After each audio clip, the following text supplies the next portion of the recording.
नमस्कार। इस वीडियो में हम डॉक्टर भीमराव अंबेडकर के विचारों के बारे में चर्चा करेंगे कि डॉक्टर भीमराव अंबेडकर को दलितों का मसीहा कहा जाता है। तो पिछले वीडियो में जैसा कि हमने देखा कि उनके सामाजिक विचार दलित, पिछड़े और अछूत वर्ग से के उत्थान के लिए समर्पित थे। तो उसी कड़ी में हम उनके जो विचार हैं या उनके जो कार्य हैं उनके आधार पर ये कहा जाता है कि भारत में जो चतुर्थ वर्ण है, शूद्र वर्ण है, उसमें जो दबे कुचले लोग हैं उनके उत्थान के लिए ऐसा मसीहा, जैसे कि अवतारवाद की अवधारणा है कि भारत में दलितों के लिए वो वास्तव में जो अधिकारों की व्यवस्था संविधान में करके गए थे, उसके आधार पर इस उपाधि से उन्हें नवाजा जाता है। हम जानते हैं कि डॉक्टर भीमराव अंबेडकर अछूत समझे जाने वाली महार जाति में पैदा हुए थे और उनका प्रारंभिक जीवन पर उन्होंने पग पग पर घोर अपमान, अमानवीय व्यवहार और भारी यंत्रणाओं को की जो स्थितियां थी उनको भोगा था।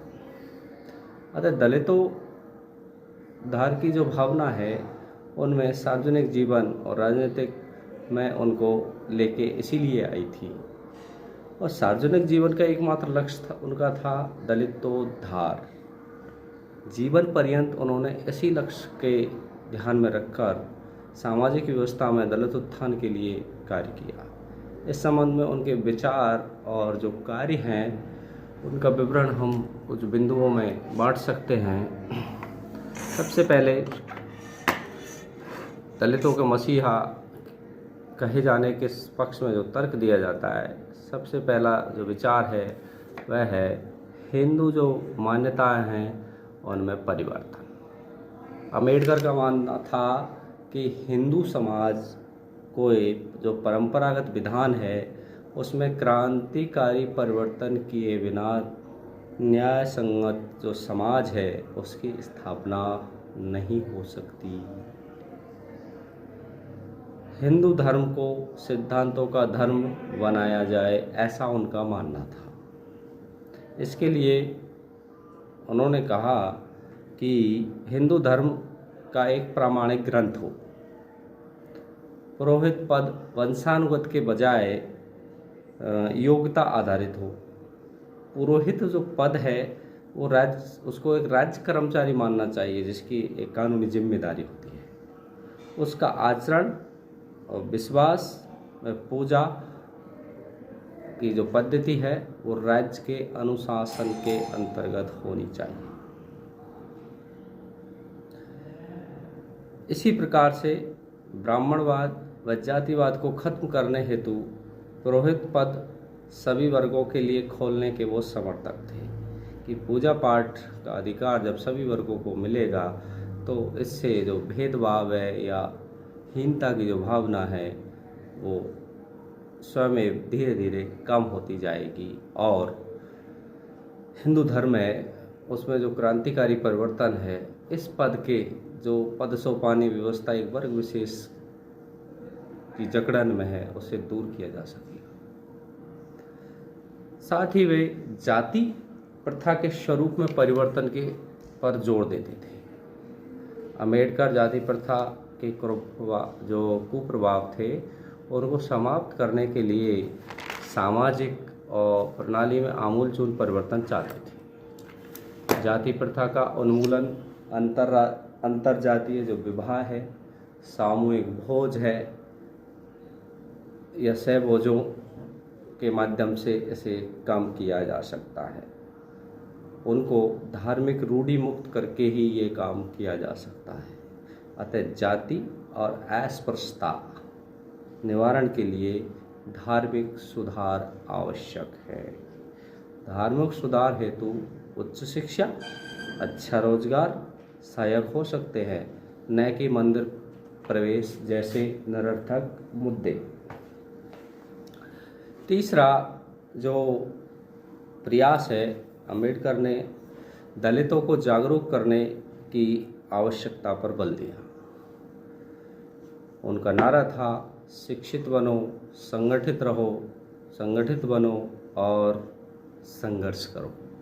इसके लिए अंबेडकर ने दलित वर्ग के उत्थान के लिए शिक्षित, संघर्ष और संगठन की जो संघर्ष क्षमता है उसमें विश्वास को आवश्यक बतलाया और कहा कि तभी वे शताब्दियों से हीनताग्रस्त जो स्थिति है उससे उठ सकते हैं, अन्यथा और कोई भी सामाजिक परिवर्तन इतना सहायक नहीं होगा जितना शिक्षा। शिक्षा के लिए वो कहते थे कि शिक्षा वह शेरनी का दूध है, जो पिएगा वो उतना ही दहाड़ेगा, ऐसा उनका मानना था। और उनने खुद का उदाहरण विश्व के सामने प्रतिष्ठित किया कि शिक्षा के माध्यम से एक निम्न वर्ग या अमानवीय यातनाओं से युक्त कोई व्यक्ति किस प्रकार से सर्वोच्च शिखर पर पहुंच सकता है, इसका उदाहरण उन्होंने खुद के जीवन के संघर्ष के माध्यम से विश्व के सामने स्थापित किया है। दलितों को संगठित करने, उनमें संघर्ष क्षमता पैदा करने के लिए उन्होंने 1936 में इंडिपेंडेंट लेबर पार्टी बनाई थी, स्वतंत्र मजदूर पार्टी की स्थापना भी की थी। इसके अलावा दलितों को पर्याप्त प्रतिनिधित्व के डॉक्टर अंबेडकर समर्थक थे। उनका दृढ़ मत था कि दलितों की जो दशा है उसको सुधारने के लिए उनको राजनीतिक भागीदारी प्रदान की जाए। इसी क्रम में जो सांप्रदायिक अधिनिर्णय, जिसे मैकडोनाल्ड अवार्ड भी कहते हैं, 1932 में उसका समर्थन किया इन्होंने और संविधान निर्माण में अपनी महत्वपूर्ण भूमिका अदा की। और उसे निभाते हुए उन्होंने ST/SC वर्ग के लिए आरक्षण के प्रावधानों की जो व्यवस्था है वो संविधान में की, जिससे दलित वर्ग को राजनीतिक प्रतिनिधित्व के माध्यम से उसको समानता और भागीदारी के पर्याप्त अवसर राजनीतिक व्यवस्था में प्राप्त हो।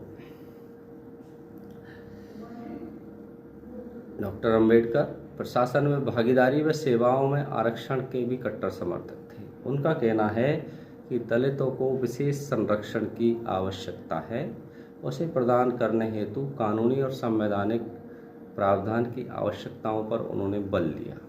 वर्तमान संविधान में विधायिकाओं और सार्वजनिक सेवाओं में ST/SC वर्ग के आरक्षण प्रावधानों को सम्मिलित करवाने में डॉक्टर अंबेडकर ने निर्णायक और महत्वपूर्ण भूमिका अदा की है। शिक्षा के क्षेत्र में विशेष सुविधाओं के डॉक्टर अंबेडकर समर्थक थे। दलितों के विद्यार्थियों को शैक्षणिक संस्थानों में आरक्षण, छात्रवृत्तियां, छात्रावास जैसी सुविधाओं की अपेक्षा डॉक्टर अंबेडकर ने की थी और उच्च शिक्षा व तकनीक के अध्ययन को विशेष रूप से प्रोत्साहित किया। साथ ही दलित युवकों को विदेशी शिक्षा या विदेशों में अध्ययन एवं प्रशिक्षण के लिए सरकार की तरफ से विशेष सुविधाएं दिए जाने का उन्होंने मांग की और वित्तीय सुविधाएं देने की सरकार से भी मांग की। भारतीय संविधान का जो अनुच्छेद 338 है उसमें ST/SC हेतु विशेष कार्यक्रमों के लिए विशेष अधिकारी का प्रावधान, आर्टिकल 340 के तहत ST/SC आयोग का प्रावधान डॉक्टर अंबेडकर के द्वारा किए गए जो प्रयास हैं उस प्रावधानों के श्रेष्ठ उदाहरण हैं। दलितों का मसीहा कहा जाने का एक तर्क है, सबसे बड़ा तर्क है कि धर्म परिवर्तन पर भी वो जोर देते थे।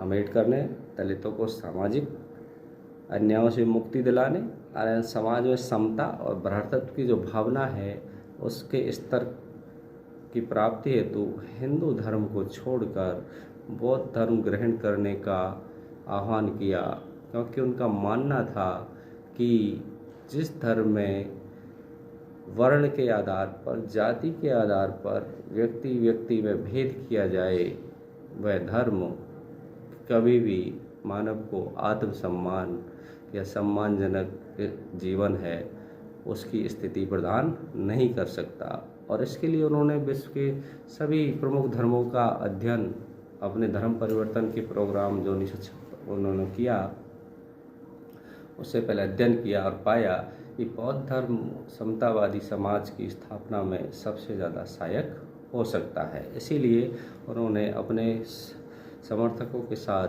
बौद्ध धर्म ग्रहण किया और दलितों को बौद्ध धर्म ग्रहण करने या धर्म परिवर्तन के लिए बौद्ध धर्म की शरण में जाने की सलाह दी।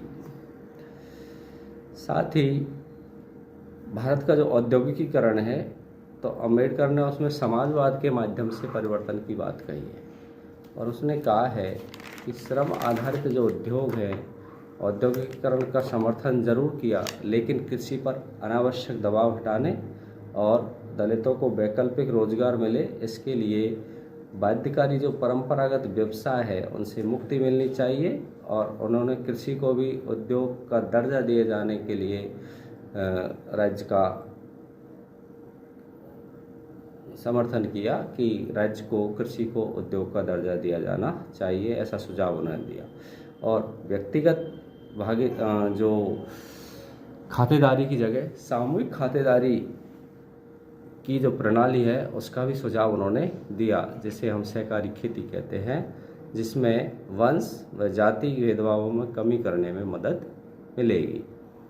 इस प्रकार से हम कह सकते हैं कि डॉक्टर भीमराव अम्बेडकर के जो विचार है वो दलितों के उत्थान के ओतप्रोत है और उनका प्रत्येक कार्य, उनका प्रत्येक विचार और उनके संवैधानिक जो प्रयास है या गतिविधि है, वो जीवन केवल और केवल अपने जो दलित वर्ग के लोग हैं उनके उत्थान के लिए समर्पित थे।